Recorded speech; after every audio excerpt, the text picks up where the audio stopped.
E aí, pessoal, sejam muito bem-vindos ao meu canal aqui no YouTube.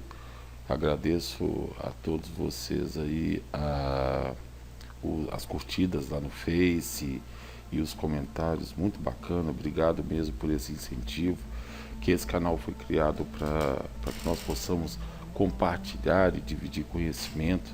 Eu espero que vocês gostem. O canal é feito justamente para pessoas que procuram conhecimento, procuram um up na carreira da área de tecnologia, pessoas que gostam do assunto, que querem se aprofundar um pouquinho mais, enfim, todos aqueles ex-alunos e professores, enfim, todos aqueles que queiram compartilhar e dividir informações, ok? E como vocês sabem que eu sou um professor que adoro, mas adoro zoar os meus ex-alunos, vocês sabem que eu sou muito brincalhão e eu quero que essa videoaula seja a mais divertida possível. Eu não posso deixar de introduzir a minha mensagem de incentivo para você que vai acabar o seu serviço hoje, vai para a faculdade cansado, na esperança de um futuro melhor. Eu preciso, eu necessito deixar essa mensagem de incentivo para você.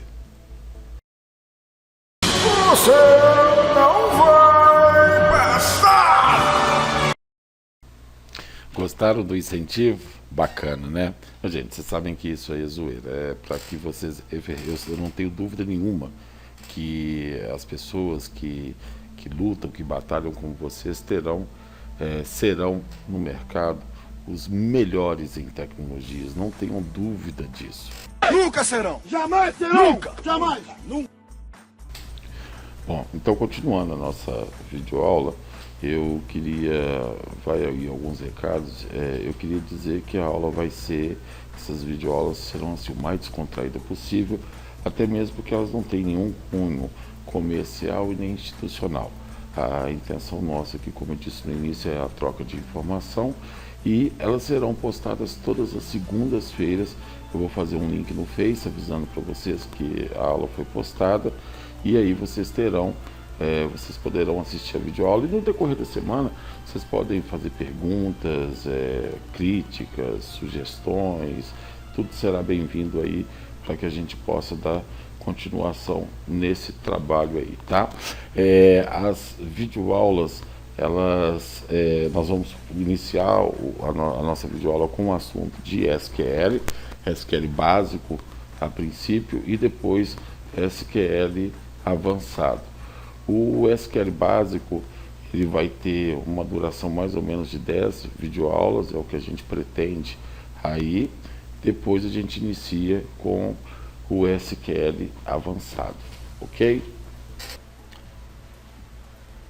Para iniciarmos a nossa aula sobre SQL, a gente não pode deixar de falar sobre banco de dados.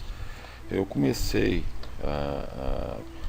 a minha vida na área de tecnologia aos 15 anos, quando eu consegui um estágio na IBM. Nessa época existia uma coisa chamada reserva de mercado, tinha muita gente, os mais velhos devem se lembrar disso, os mais novos nem tanto, mas era muito difícil para a gente lidar com a informação, conhecer a informação. As coisas quando chegavam aqui no Brasil sobre tecnologia, elas chegavam muito atrasadas.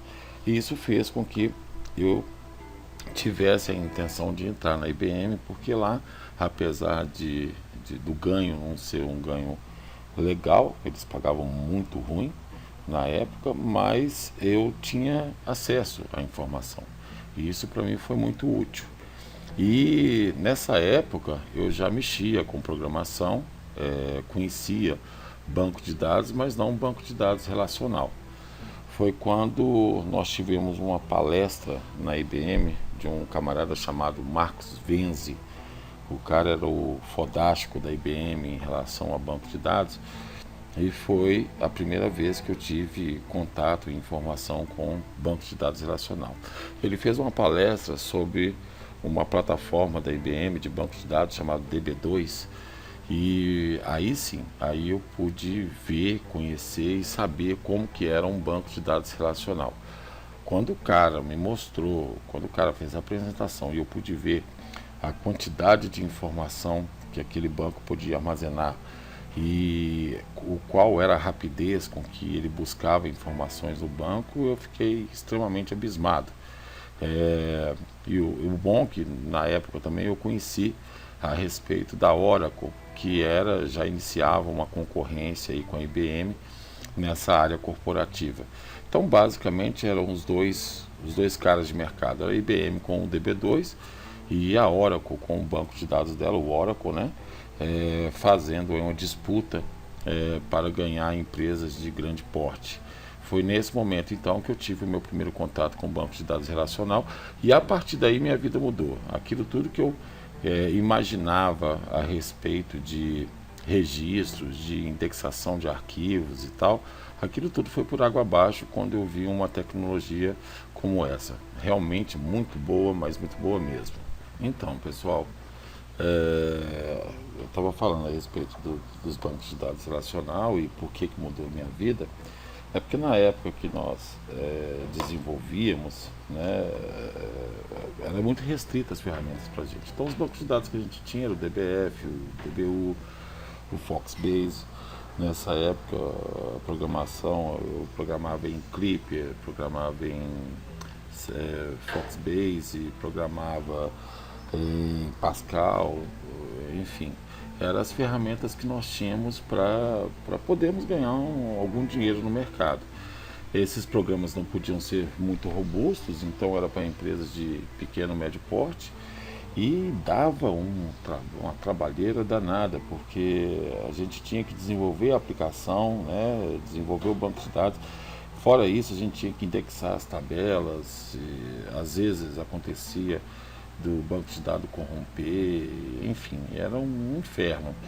E quando a gente pegava algum cliente maior, a gente ficava rezando para que não desse nenhum pau, porque senão nós tínhamos um problema de simplesmente o sistema travar o banco de dados, travar tudo. Então nós não tínhamos a facilidade que a gente tem hoje dos bancos de dados que existem hoje. Isso fez com que depois que eu conhecesse o banco de dados relacional, depois que eu pude ver a arquitetura deles e o tanto de potencial que isso abria para mim no mercado em relação a possíveis clientes maiores, realmente assim fez com que eu mudasse a minha cabeça e dali em diante o assunto me despertou interesse cada vez mais. O grande problema que tinha nessa época que o Max Venzi discutiu e conversou comigo, é que os bancos de dados relacional da época eram muito caros. Então, não era acessível para os clientes que a gente trabalhava.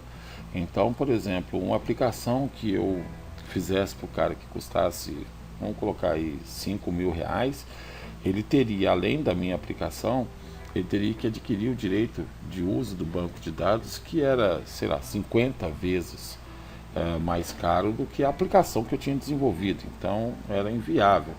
Então, nós tínhamos que continuar trabalhando com os bancos de dados que não eram pagos na época. A gente conseguia esses bancos de dados sem pagar absolutamente nada e desenvolvia a aplicação para os nossos clientes. Mas era como você desenvolver com um banco de dados como se fosse um Uno hoje e o cara te mostrasse uma aplicação com um banco de dados como uma Ferrari. Quer dizer, o panorama era totalmente diferente, a tecnologia era diferente, não tinha nem como comparar. E graças a Deus, a partir daí, a evolução acabou, a reserva de mercado, e a evolução do banco de dados então começou a acontecer e aí proporcionou para a gente mais tarde algumas tecnologias que foram chegando no mercado e aí foi bem bacana, bem interessante. Bom, e aí o que aconteceu? Seguindo essa linha de raciocínio, acabando a reserva de mercado, e iniciando as novas aplicações futuras, telegráficas, o início da internet, né, veio essa revolução tecnológica toda. Eu lembro que assim que nós tivemos a instalação do Windows 3.1, logo depois do 3.11 para o Workgroup, foi a primeira vez que nós programadores vimos efetivamente sistemas operacionais com telas gráficas. E então daí para frente foi muito, a coisa andou de forma muito rápida, porque as pessoas começaram a perceber, os programadores começaram a perceber que existia praticamente um mundo inteiro a ser descoberto depois que essas tecnologias vieram aqui para a gente. Eu lembro que nós começávamos a fazer experiências no primeiro Netscape Navigator, que foi apresentado para a gente, quer dizer, a primeira efetivamente browser web que tinha lá na IBM. E então as comunidades de programadores, as comunidades de banco de dados começaram a se reunir. Por que isso foi bom?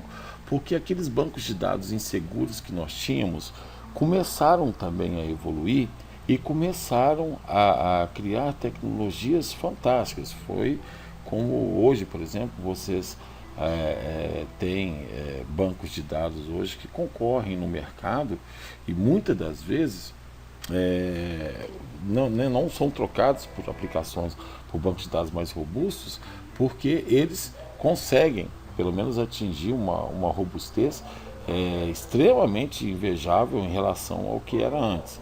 Então, o pessoal que começou a criar o MySQL, com a comunidade MySQL, PostgreSQL, do Firebird, todos eles criando esses bancos de dados, lógico, com doações de outras empresas, né? Os caras não vão trabalhar de graça, mas enfim, eram pessoas que doavam a sua experiência, todo o conhecimento que adquiriram no decorrer do tempo, para que nós, aí eu vou falar todo mundo, tínhamos acesso a essas novas tecnologias. Então, com isso, nós podíamos sim, aí sim, pegar empresas de um porte maior e adotarmos bancos de dados open source no mercado, que o cliente não pagava por esse banco de dados, mas tinha uma aplicação extremamente robusta.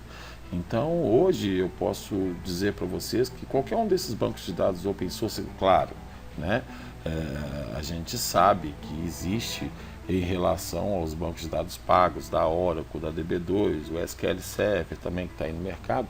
É lógico que a robustez deles é incomparável, né?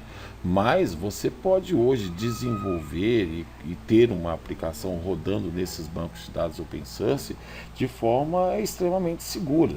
Ou seja, não se preocupar a princípio com escalabilidade. Mas no futuro, é lógico, toda empresa, de acordo com que ela vai subindo, né, que ela vai crescendo, ela vai precisando de novas soluções, e isso vai fazendo com que os bancos de dados não resistam à capacidade de registro que essas empresas vão adquirindo. Mas eu tenho empresas hoje, por exemplo, com aplicações minhas que já estão rodando há 7, 8 anos nesses bancos de dados open source. Tem uma que está em Firebird, outra está em PostgreSQL, outra está em MySQL, e a aplicação rodando sem perder performance, sem perder escalabilidade, uma quantidade de registros absurda, e eu só vou pensar em adotar algum banco de dados mais pesado para essas empresas quando efetivamente achar necessário, ou quando eu ver que a aplicação está começando a ficar lenta, ou que o banco de dados não estiver mais me respondendo com a mesma velocidade.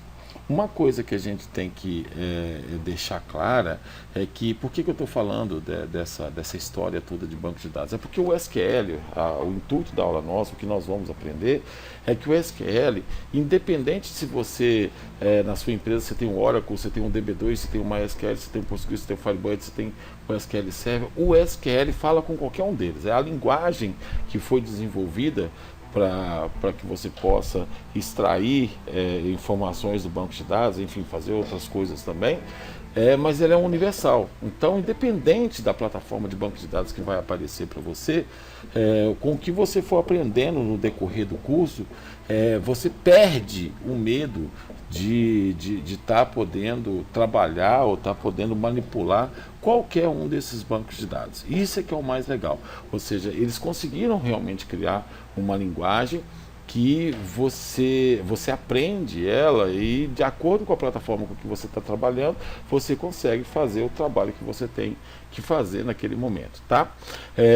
O nosso tempo está acabando, infelizmente, eu vou até passar um pouquinho a mais dos 10 minutos.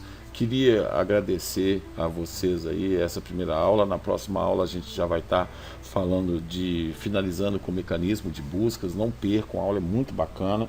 Vocês vão ver os perigos e as vantagens de se conhecer os mecanismos de busca e como você pode ganhar dinheiro nesse mercado.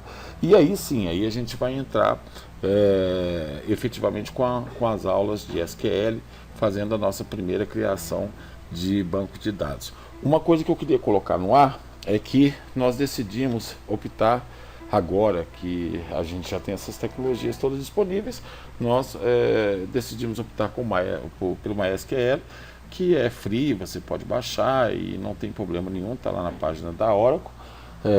Eu vou mandar o link aí para vocês poderem baixar, e até na próxima aula mesmo a gente vai fazer, a gente vai pegar esse download e vocês vão estar vendo na videoaula. E o MySQL, o SQL, enfim, que a gente vai aprender através do MySQL, ele pode ser feito tanto em modo texto, como pode ser feito com ferramentas de aplicativo visual, tá? Aplicativos gráficos. Então eu vou deixar à disposição para vocês. Se vocês quiserem aprender em modo texto, para mim está tudo bem, a gente vai trabalhar com os comandos em modo texto, não muda nada. E no modo gráfico, ele é só mais fácil o aprendizado, mais rápido, mais fácil o aprendizado, mas qualquer um dos dois você aprende da mesma forma, tá? Lembrando que não importa se você tem Windows, não importa se você tem Linux, lá a gente vai ter o MySQL, ele está para qualquer uma dessas plataformas, e a gente vai conseguir trabalhar e chegar no nosso objetivo, tá? Se tiver apenas uma visualização no YouTube, não fiquem preocupados. Aquela pessoa que viu a videoaula pode ficar tranquilo que você vai ter o curso todo. Eu vou postar todas as aulas e você vai ter início, meio e fim desse curso, beleza? Para vocês um ótimo final de semana. Espero que vocês tenham uma semana muito mais com muitas bênçãos aí, e a gente se vê na próxima segunda-feira, tá bom? Valeu, pessoal, um abraço, até mais.